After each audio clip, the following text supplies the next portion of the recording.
Bienvenue à tous dans cette nouvelle vidéo. On se retrouve pour la première analyse de ce lundi 27 juin 2022 sur les Pokémon de la 4e génération. Et comme nous finissons les dernières analyses de cette génération, puisque jeudi qui arrive, nous finirons avec les derniers et on entre dans les légendaires de la génération. Donc ça sent la fin, on s'en rend compte du coup.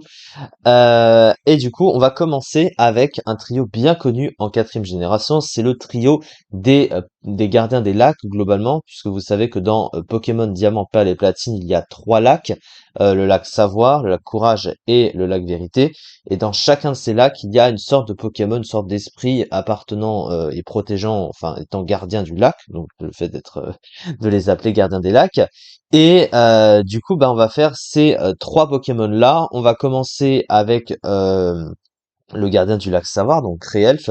Et il y a aussi ensuite Créfolet pour le lac Vérité et Créfadet pour le lac Courage. Donc on va parler de ces 3 Pokémon-là aujourd'hui. Donc il y a 3 analyses, comme je viens de le dire.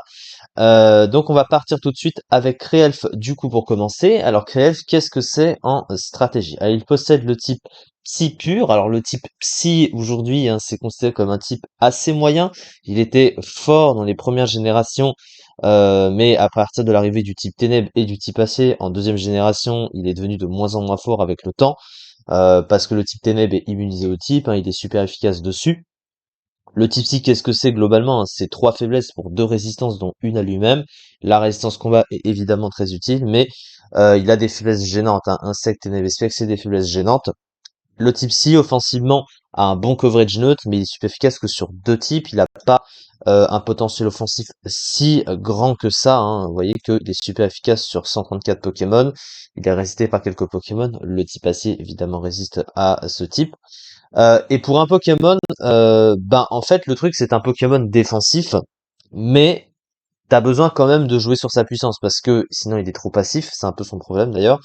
Mais du coup, quand t'as un type psy pur qui apporte peu offensivement et pas tant de choses non plus défensivement, un double type c'est toujours une meilleure couverture parce que ça donne plus de résistance, ça permet de jouer aussi offensivement pour essayer de contrebalancer le fait qu'il soit trop défensif et trop passif. Mais dans son cas, il est juste type psy. Et les deux autres, ces 2 autres collègues, finalement, ont la même problématique à ce niveau-là. Ils sont tous les 3 le type psy pur. Du coup, je vais faire de la redite à ce niveau-là, mais bon, voilà, c'est comme ça, c'est la même chose, on n'y peut rien. Le talent, il est excellent, c'est de l'évitation, qui lui offre une immunité au type sol. Donc, clairement, ça lui fait 2 résistances très utiles, l'immunité sol plus la résistance combat, donc 2 des 3 types super efficaces sur le type acier. Donc à ce niveau-là, il va pas s'en plaindre.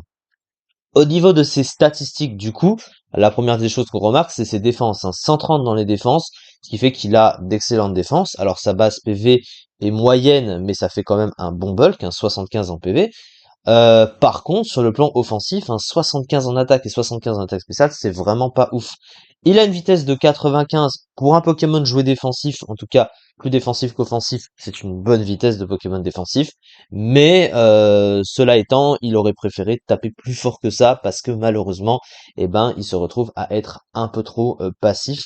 Alors cependant, il a le moyen de se booster puisqu'il a accès à plénitude, bien sûr, mais ça lui demande des tours pour ça. Mais il y a aussi une autre problématique liée à ça. Alors au niveau du move pool, il possède un move pool plutôt bien rempli. Alors il possède à la fois machination et plénitude sur le plan du setup. Alors il a pas de setup sur le physique, mais bon, il aurait peut-être aimé, mais bon voilà, c'est pas non plus si grave que ça. Alors, il a des options offensives, il a plusieurs attaques bien larges. Il a évidemment ses stabs, Psycho, Shock Psy. Il a Ballombre, Fatal Foot, Tonnerre, Neuherbe, Énergie Ball également. Même sur le physique, il a aussi Éclat Magique, Draining Kiss. Il a les points élémentaires, il a Vampipoint. Alors le truc c'est qu'il a pas de setup sur le physique et il tape pas très fort, donc du coup si tu peux pas le setup sur ce plan-là, tu peux pas faire grand-chose. Euh, mais le problème en fait de ce Pokémon, c'est surtout l'absence d'un bon move de soin pour un Pokémon défensif.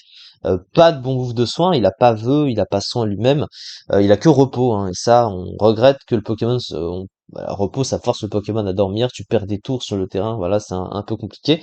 Il a aussi les pièges de roc aussi, faut noter.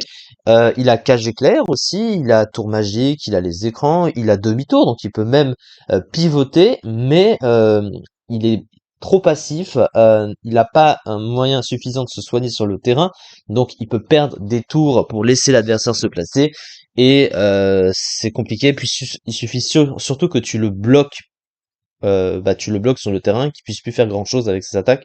Si tu le provoques ou quoi, ou je sais pas, une autre connerie du genre, derrière il peut pratiquement plus rien faire et ses dégâts sont trop faibles, il pourrait pas se setup du coup.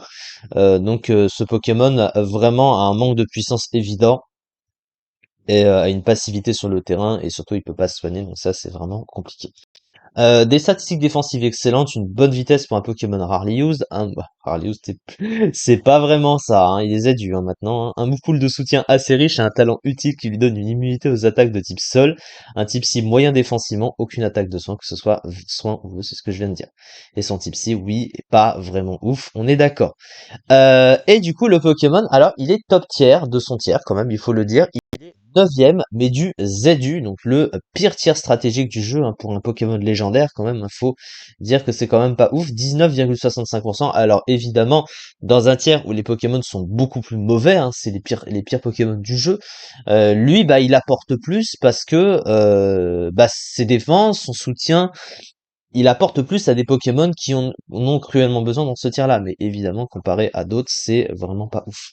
Du coup, c'est ça pour cette première analyse. On se retrouve pour les deux analyses suivantes. Donc, on va faire ses collègues gardiens des lacs, hein, des deux autres, lac Courage.